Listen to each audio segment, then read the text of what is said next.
What is up, everybody? Welcome to another edition of Drive for Show, DFS for Dough here on RotoGrinders. The only PGA Tour event of September is with us this week, so bringing you a golf show, a little bit of a weird schedule with the fall season going on the PGA Tour, but whenever there's a full field event, we'll certainly try to bring you a show. So we're here this week breaking down a tournament that has changed names about 600 times over the last decade. It seems like the Procore Championship now out in Napa, California. It's been the Fries.com Open and the Safeway and the Fortinet, I think, for a year or two, and now it's the Procore Championship. So whatever they want to call it, it's the first tournament of the fall swing, and we'll break that down here for you this evening. Of course, I am Justin Van Zuiden, STL Cardinals 84. I've got Mr. Derek Farnsworth, a.k.a. Notorious, alongside as usual. And Noto, what's going on? Yeah, not much. Happy that it's football season. And I usually hate the break in between these golf events, but as time has gone on, I kind of wish there was a much bigger break than the one we have. Yeah, just the no tournament after the Tour Championship, and then we've got the President's Cup coming up in a few weeks. So it's just a little bit of a weird time on the calendar for this tournament to kind of stand alone. A lot of guys tend to take just this month off or just play in the Ryder Cup or President's Cup or whatever it happens to be. This year it's the President's Cup. And so the field that we see this week is certainly not as strong as what we will often see in the heat of the summer. And, you know, it'll see as you'll see as we go through it. Just not a whole lot to get excited about this week. We don't even have a tournament from last week really to look back on because it was a week off. But if we go back a few weeks, Scotty Scheffler, no surprise with the head start, was able to win the Tour Championship. A couple 4 shots ahead of Morikawa, 6 shots ahead of Theegala, and they were more than 10 shots clear of the field. So it was a culmination of a probably deserving for sure championship year for Scheffler. But as we talked about, boy, that playoff format just feels empty and needs change. It seems like it gets less interesting every year. The ratings were way down. Nobody was watching this on Sunday. At least we did get a deserving winner, like you mentioned. Scheffler definitely deserved it after the year he had, but that's kind of what the Player of the Year award is for, right? I think the playoffs should allow more golfers to have the chance to win it. He obviously didn't have the lowest score. Colin Morikawa did. Still finished 4 shots back. So I don't know. It doesn't sound like the PGA Tour has any plans of changing this anytime soon, which is kind of a bummer. But I don't know. As far as the fall goes, what is the FedEx Cup fall like? What's on the line during the fall here? Because the new season technically doesn't start till next year. Is that right? Correct. So the top 50 from last year are guaranteed. So those that made the BMW are guaranteed their spots. So the top 50 get spots in the signature events, all of them. And their status isn't going to change depending on what happens during the fall. But for those that end the fall placed 51 through 60, they also get exempt into some of the signature events for next year. So your goal is to, I guess, finish in the top 10 of those golfers that aren't in the top 50 because you get into a couple of those signature events. Of course, if you win a tournament, you get into the Tournament of Champions, you get into the majors and stuff. And then I do believe that, based on where you finish, it does in certain spots, possibly elevate your order in the shuffle of how they pick golfers for each specific event. Depending on where you finish, they reorder it based on how you do during the fall if you're not one of those like top 60 or 70 golfers. So signature events for like the top 10 guys that missed out on the top 50, and then potential ranking points for those that are below is how I interpret it anyway. Well, that's a lot more than I knew. So appreciate the little refresher. So we got this week and then a couple weeks, President's Cup, and then we probably won't have another show for a few weeks after that, right? Yeah, there's 8 fall events. So there will be, and that does not include the President's Cup. So there'll be quite a few events in October, and then I think the first part of November. But Yeah, so players ranked 51st and beyond in the standings from the end of last year will continue to compete for points in the fall. They will begin the fall with all points earned in the regular season and the first playoff event. The top 10 players on the points list at the conclusion of the FedEx Cup Fall who are not yet eligible for the signature events will get into the second and third signature events of next year. This allows for trending players to emerge from the FedEx Cup Fall and test their skills against the game's best. Numbers 51 through 70 at the start of the fall have already clinched their top 125 eligibility for the following year, but are competing for those spots in the signature events. Numbers 71 and beyond, in addition to potentially earning one of those 10 spots in the signature events, are also competing to finish in the top 125 at the conclusion of the fall. Because if you are ranked 126 to 150, you move down to conditional status. So I suppose it matters quite a bit for those that are kind of on the bubble of that. So there you go. Well, matters more than the Tour Championship. It's unfair, right? And it's unfortunate that we need a instruction manual. Like there's a whole FAQ on how this works, and that seems like a problem in and of itself. It's just too difficult. But anyway, that's what's on the line. We won't spend any more time going into a math class on that. But anything else? We just dive in. I mean, we don't even have anything else to recap, so this is kind of a weird one. But should we just go for it? I was watching some YouTube golf, and top amateur 17-year-old Blades something played on Grant Horvath's channel, shot like a 64 or something. So yeah, I'll be interested to see him and Miles Russell over the next couple of years.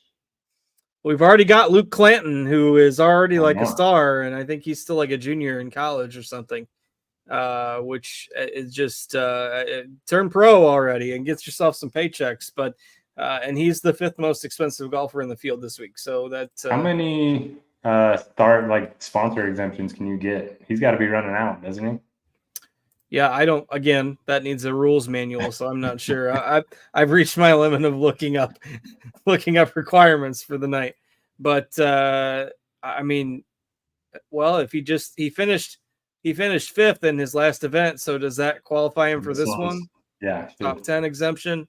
I don't know how that carries over, but we just the whole ball game as far as rules and requirements. So anyway, pretty good young, promising talent coming up, and it's nice to see some of those guys. And you'll see a few more of the younger golfers here during the fall, with the more of the veterans taking time off. So if you finished in the top 50 from last year, not a whole lot of incentive to play this week. There are quite a few guys that are going to be on the President's Cup teams that are kind of using this as a tune-up. It is also the first tournament we've had in California in quite some time. I think one of the alternate field events was there, but otherwise we haven't really been out west since like February. So that's a factor if you got guys that tend to play well on the West Coast. I think Max Homa is a really interesting discussion to have this week because they're very polarizing discussions to be had if you're on one side or the other of Max Homa this week. But as for the course, we'll start there. What do we got this week?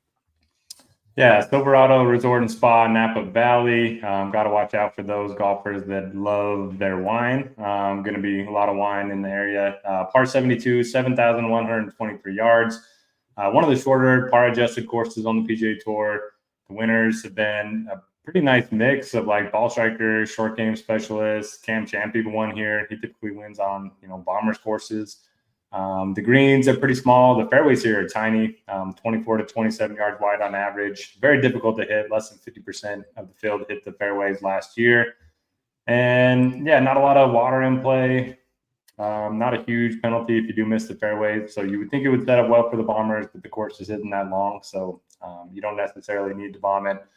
Just don't really have a strong course fit. I'm kind of looking at guys that play well out west, like you mentioned, guys that are in pretty good form, and guys that are hopefully underpriced. What are you looking at? Yeah, I don't mind giving that's a shorter par 72 to look at some par 5 scoring. That's where a lot of the birdies are going to come from, obviously. But guys in good form, ball strikers, hard to go away from that.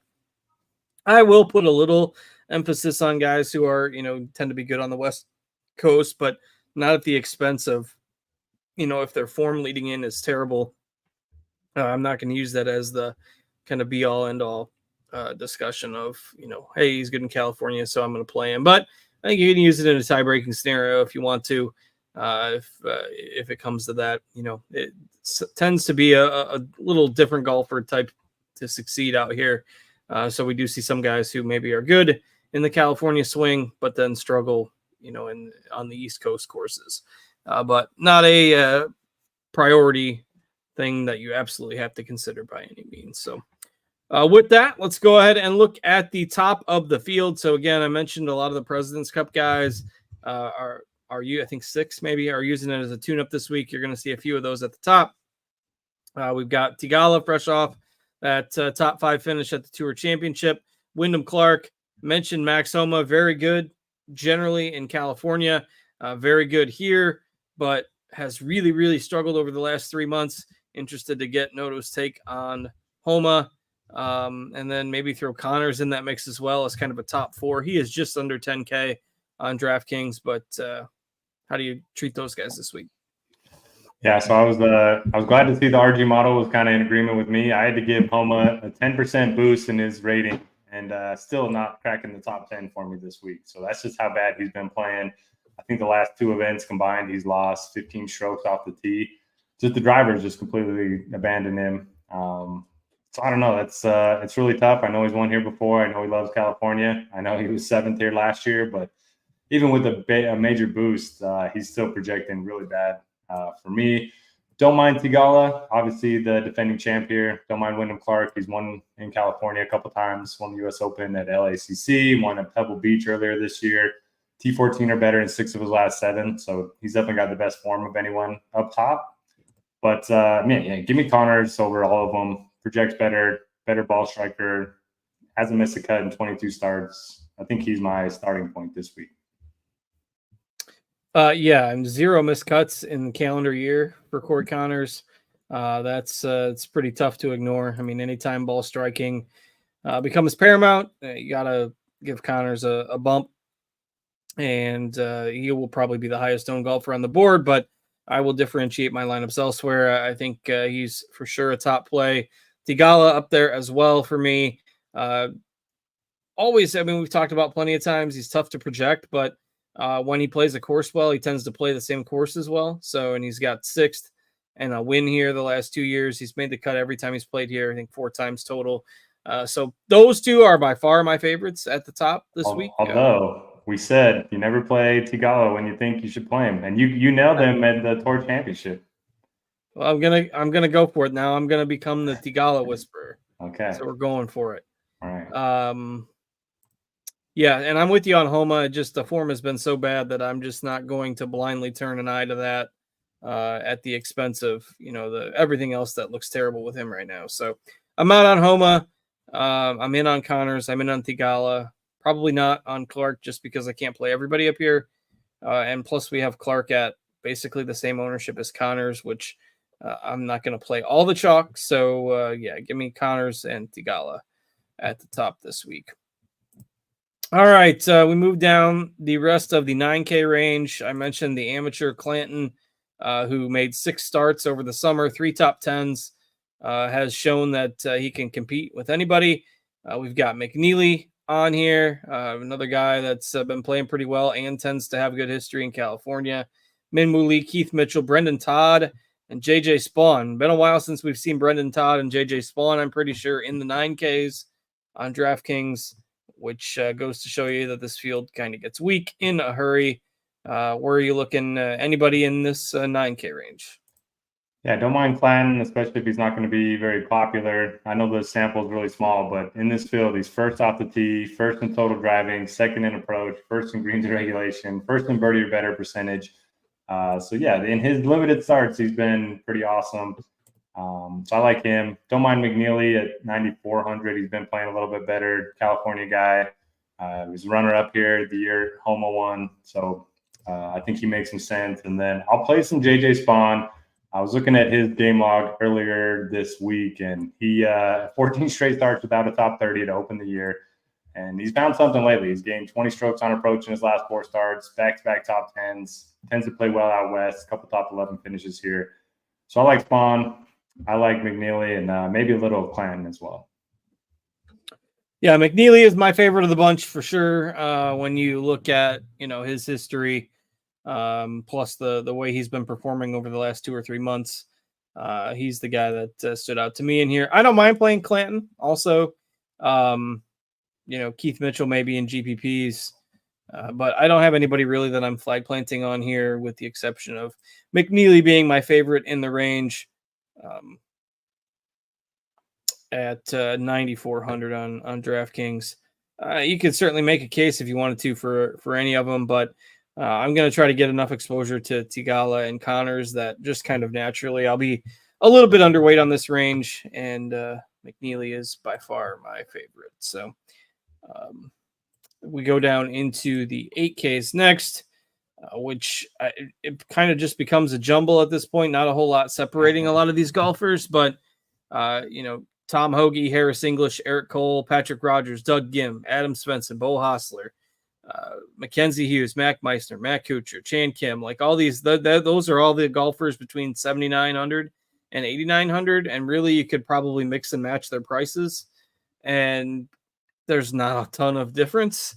If I look at our just kind of gross fantasy point projections, we've got these guys at 74, 73, 73, 70, 71, 67, 69, 73, 75, 76, and 68. So that whole group of 9 or 10 guys, we've got projected between 67 and 76 fantasy points. So I'm just not a whole lot of separation here with this range. You got any hot takes on what to do with the mid tier? Yeah, it's kind of one of those ranges where you just play your favorite guys. For me, that's always Patrick Rogers in California. Went to Stanford, 6 straight top 40s, so playing a little bit better. He's got a really good track record at this course too. Finished 6th here in 2022. Aussie golfer in the chat says, Eric Cole's a good bet this week. I kind of agree with him there. He's just Lots been of a guy on him this week. Yeah, he's been a guy that dominates weak fields. At this point last year at this event, he finished T4. I think he was 9 or 10K that week, and that was during the time when we were just playing him every week, no matter what, because he was so good. So he's been playing better. I like Eric Cole.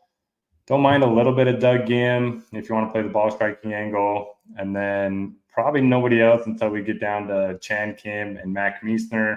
Both have been really good in terms of making birdies. Neither one's played here before, which is a small concern, but I don't know. Just kind of trust the birdie making, I guess, of those two. Yeah, I like Meissner a good bit this week at 8K. You look at, I think he had, let's see, 1, 2, 3 top 20 finishes. 4 top 20 finishes his last 5 starts heading into the summer break. His first full year with a PGA Tour card. Obviously, he struggled a bit at the outset, picked it up as the year went along, and had those pretty good top finishes towards the end of the year. So I like the momentum that he built there. He's cheap, comparatively speaking, to these other guys. So I like him at 8K. I don't mind Cole. I'm worried that it seems like everybody's betting Eric Cole this week. Just in my scouring of social media, that's the name I've seen the most. So I do think his ownership, unless everybody's just betting him and not playing him in DFS, I suppose that could be a thing. But I do think his ownership might get a little bit higher than 10%, which we have right now. So if that's the case, I don't mind a pivot to Rogers or Gim. I'm always a sucker for Doug Gim and just hope he can make some putts. But I don't have a strong take on the range outside of Meissner at 8K being my favorite. The other guys, I'm okay with mixing and matching. Probably not on Hostler, probably not on Harris English, but again, that's not a whole lot of separation here. So that's probably a little bit of personal bias in that take as well. Anything else you like above 8K? That's it for me. All right, let's go ahead and move down into the 7K range. I already mentioned Kuchar, who actually finished the year with maybe as much upside as we've seen. Still couldn't stay out of the headlines with the T3 at the 3M, but a couple of top 15 finishes to close out the summer for him. We've got Johnny Vegas in here in the 7Ks. I like Rico Hoey this week. Another guy that, maybe struggled to gain some footing, missed some cuts at the beginning of the year. But if you isolate his performance since the end of June, 6 made cuts in a row, 4 top 25s, 3 top 10s, and just a guy that seems like he's found his game, tends to thrive in the weaker fields. You look and you can see, he only made 11 out of 21 cuts. Again, if you just isolate the last 6 or 8 events, certainly a lot better with him. Talent is certainly there. So give me Hoey at 7,700. Don't have to read off all the names in here, but again, this field gets pretty weak in a hurry. But anybody else you like at kind of 75 and up? Yeah, I don't mind Hoey. I like that call. I still don't think there's a big talent gap between Neil Shipley and Luke Clanton, and we're getting a $2,000 price point difference. We're getting a much lower ownership as well. So I'll continue to play Shipley. He was the low am at the Masters, and I want to say the U.S. Open as well. I like Johnny Vegas. Won a couple months ago, and one of the better ball strikers in the field. He's made 3 or 4 straight cuts here. And then not really loving anyone else. Maybe take a chance on Thor Bjornsson. We know he can bomb it out there. We know he can make birdies. This is the time of year where you kind of want to take chances on some of these, younger guys. Yeah, you look at these events where the fields are weak.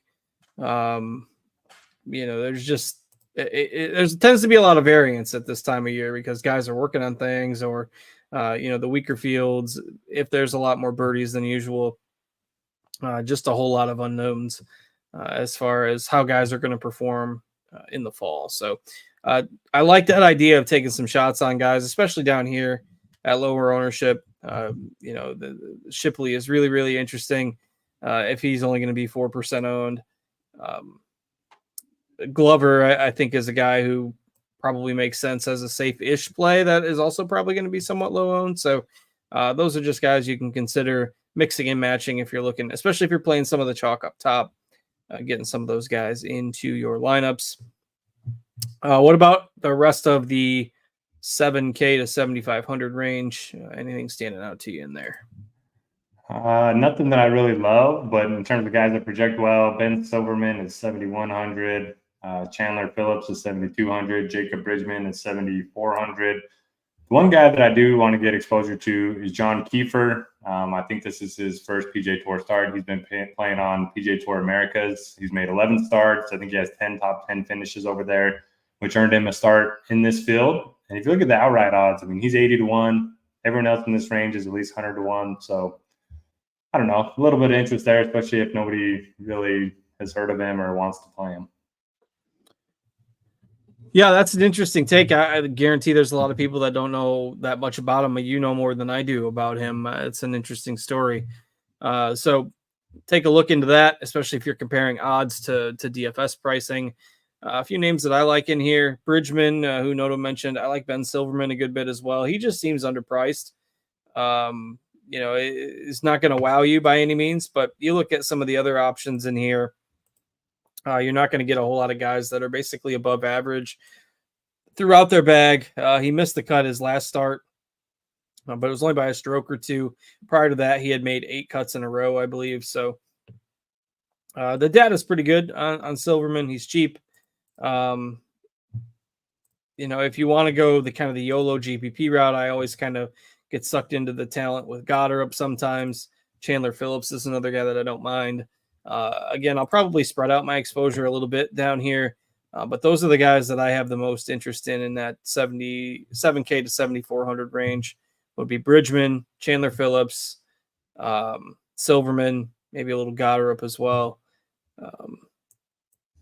and possibly one more, but I'm not locating him at the moment. So 4 or 5 guys in that low end of that 7K range, I think, are at least somewhat interesting to sprinkle into your GPP lineups for sure.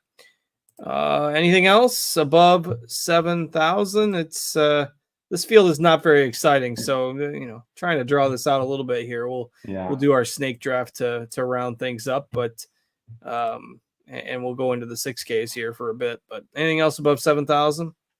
Brian in the chat asking about Daniel Berger. Any interest there? Man, I played Berger like 5 times over the summer, and the form is just horrible. Yeah, I don't think he's got any upside right now. Which is so strange. Like and it seemed like it was maybe coming around. He had some decent results, like in April. He came back from injury, and you thought, okay, shake off the rust. Now he's good to go. But if you go back to June, he missed the cut at the Rocket Mortgage. He missed the cut at the John Deere. Missed the cut at the ISCO Championship. Missed the cut at the Barracuda, which is an alternate field event. I actually think he withdrew in the middle of that tournament. Missed cut at the 3M. Like, then those are pretty weak field events as well. I just don't see it right now with Berger. I know the name kind of stands out, especially in this field, but I tried that enough during the summer that I think I'm out for now. Yeah, I think I'm out too. All right, let's go into the 6Ks where it kind of becomes a wasteland. The only name that really stood out to me was Henrik Norlander, who I think is probably going to get a little bit of ownership. He was a thing for a while, maybe about 2 years ago. Has played a bit on the DP World Tour the last few weeks and did have a top 10 finish over there, which is probably going to be enough. He had a couple top 15s over in the States as well in some of those lower tier events before the FedEx Cup playoffs. I mean, I don't see a whole lot. Robbie Shelton, maybe. But Norlander is certainly the guy that I think is going to stand out, at least projection-wise. But it's really bad at the bottom of this field. We got the Panda, Norman Zhang in the field this week, and that's just goes to show you. And there's like 30 people priced below him. So I don't know. Outside of Norlander, I don't like much in the 6Ks. Geez, some Norman Zhang hate over here. Sorry. Yeah, I mean, Norlander is the guy I was going to bring up. So I'm with you there. Ryan Moore projects well, but hasn't played in a while. Maybe Vince Whaley. I've seen him project well in a couple places, but that's it for me in the 6s. Let's get to the snake and get out of here. Yeah, let's get to the snake draft. Again, those of you who aren't familiar, we do a little snake draft on DraftKings at the end of the show. If you don't want to stick around for that, by all means, you can hop off. But we do thank you for watching or listening. Be sure to hit the thumbs up on the YouTube video, subscribe, hit the notification bell, do whatever you can to help support us over at RotoGrinders.com. If you are interested in doing a snake draft, we'll set that up right now and get that rolling. Usually my threshold is that I want to talk for a half an hour before we get there. And in this field, we got to 28 minutes, and that's going to be close enough. So, all right. Let's see. Snake. There we are. We usually do a $5 6-man snake draft. There is an empty one right now. So I'm going to hop in there. So that's good. We'll get, hopefully we can get 6 people. That might also be a challenge this week. But a 3-man with us and Steve. Just playing. We're taking our ball and going home. We're going to play by ourselves this week. We'll give it a shot. So I'm in there. I'm the first poor soul in the snake draft this week. And I will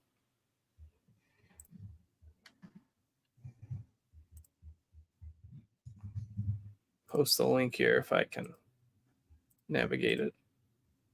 All right, we're up to 3. More than I was thinking. That's good. All right, somebody else put the link in there already. Thank you. I will post on X.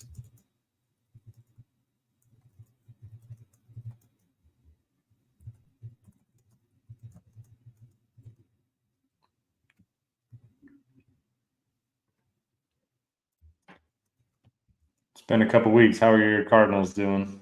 Terrible. Okay. I've officially given up the ghost. They're one game above 500, but the Braves and the Diamondbacks and the Mets kind of all got hot, so they're like 7 games out with 18 games to go or something. So, yep, my evenings are spent doing other stuff now. I'll check the score a few times, but not living and dying by every play. And the Ravens lost their first game too, so I don't know. least that was to the Chiefs. Yeah. All right. I posted a tweet. Might not get much traction this week. We'll see how it goes. I wonder who our third person. Can we share? Can we see who the third person is? Oh, we do. It'd be Brian, yo. It's a new one. I think you've seen him once, but I don't know if he's a live viewer or just an outsider that happened to join at the same time. And you kind of maybe it's Brian. Could very well be Brian in the chat. And he said, I don't know if he's alive. And then he kind of stopped for a minute. Live viewer. Yes, he's a live viewer. Sorry if I glitched there. Not trying to be morbid on anybody. Are we still stuck at 3? Yeah. The excitement is not there for golf for everybody this with football going. We got to try to get the enthusiasm back up for golf. Well, let's see what we got for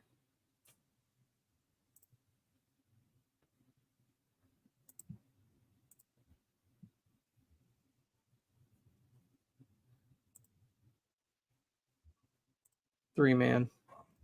Here, I'm going to join. The 6-man fills, we can go back to that. Otherwise, I'm going to join a 3-man. Okay.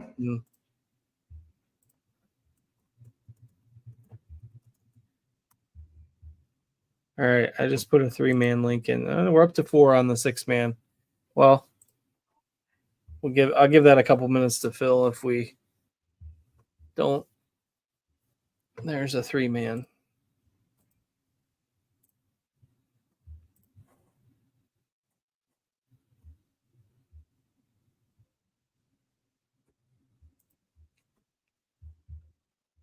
How'd week 1 of NFL go? Oh, nothing special. Did okay. Actually had a real big, I've never won a showdown contest. I don't usually heavily enter the showdown stuff, but I don't know. I put 20 entries in the Sunday night showdown and had Jameson Williams and had Cup at captain and, and Stafford obviously, and had a shot. And, I was in 40th place and only had one or two unique lineups ahead of me with 3 minutes to go in the game. But then overtime hit and didn't have Montgomery, I think, scored the winning touchdown. Didn't have him. And I had fallen a little bit, but you got to hit. You got to have everything go your way to get that showdown stuff. But that was probably my first real sweat where I was top 50 with a couple minutes to go. I was in a higher dollar contest, only a couple. I think I was in third, and both the people in front of me had Puka, so I was like, overtime, let's go. And then just 80 yards for Dave Montgomery in the touchdown, so that didn't help me at all. All right, I'm giving up on the 6-man. Hop in that 3-man. Okay, Brian, if you're still hanging out, if you want to do a 3-man with Noto and I, we'll do that real quick and we'll get out of here. Puts to sleep.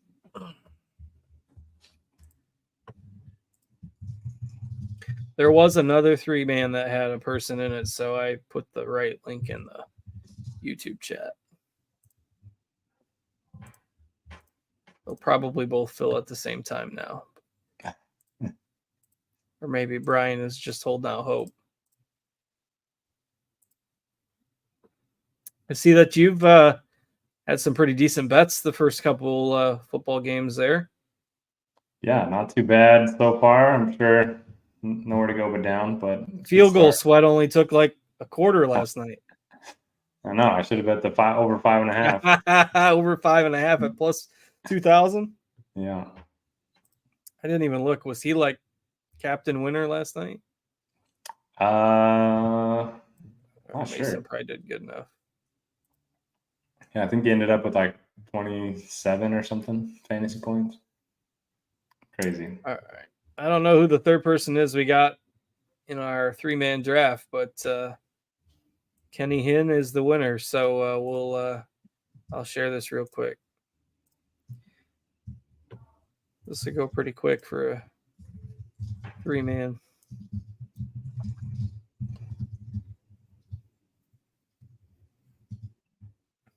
I guess I buried the lead. So I am a Northern Illinois Husky alum. And my Northern Illinois Huskies beat Notre Dame, number 5 ranked Notre Dame, over the weekend. So it was the first time any school from the Mid-American Conference has ever beat a top 5 team, which was pretty cool. And they were not overmatched. So obviously Notre Dame didn't play very well, but NIU's got 18 starters back, and now they're in the top 25. So that was the highlight of last weekend for me, anyway. Nice. How's the track going for the son? Cross country this time of year, so he's What's the difference meets between those two? There is just cross country. You're basically running on grass, and you got to go up hills and stuff. Basically, it's the running version of off-road racing, I suppose. But so they're 3-mile races. His first one he wasn't happy with. He got like 22 and some change, but he still had like a lot of energy in the tank afterwards. I'm like, you got to be like out of gas by the time you get done. So had his second one and improved his time by like 56 seconds. So nice. And he was like 20 seconds away from having the top freshman time on his team out of 6 or 7 guys. So, and he's only been running for about 7 months now. So progressing pretty well. All right. Go with Homa here. Or I'm not going with Homa. We'll go with Clark. McNeely and Clark to start for me. Yeah, if Kenny doesn't take Homa, then I got a tough. You got a tough decision. We're all anti-Homa. Wow. Even Kenny. All right, I got to take him.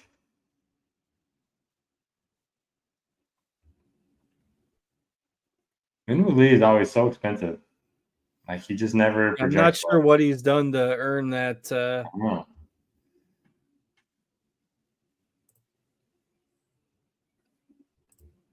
I'll go with Rogers and Mitchell.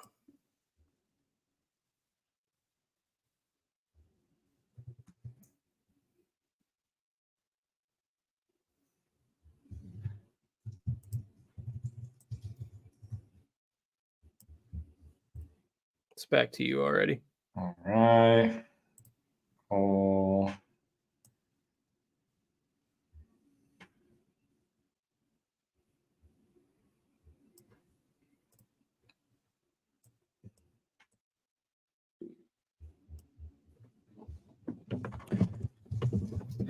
We got to phone a friend next time. Make sure we can get 6 people in the snake draft.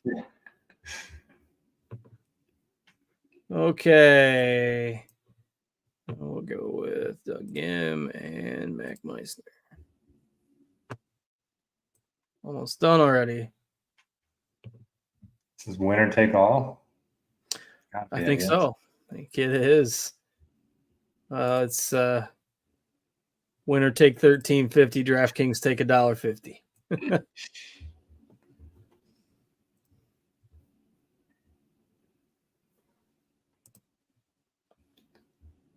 All right, let's go Vegas English. I love it. Yeah, they're not. Teams aren't going to look that great this week. Neil Shipley. All right. I respect it. I'll go with Hoey at the end here. So there it is. Free money for Kenny because we are free money in these. But McNeely, Clark, Rogers, Mitchell, Gim, Meisner, Hoey for me.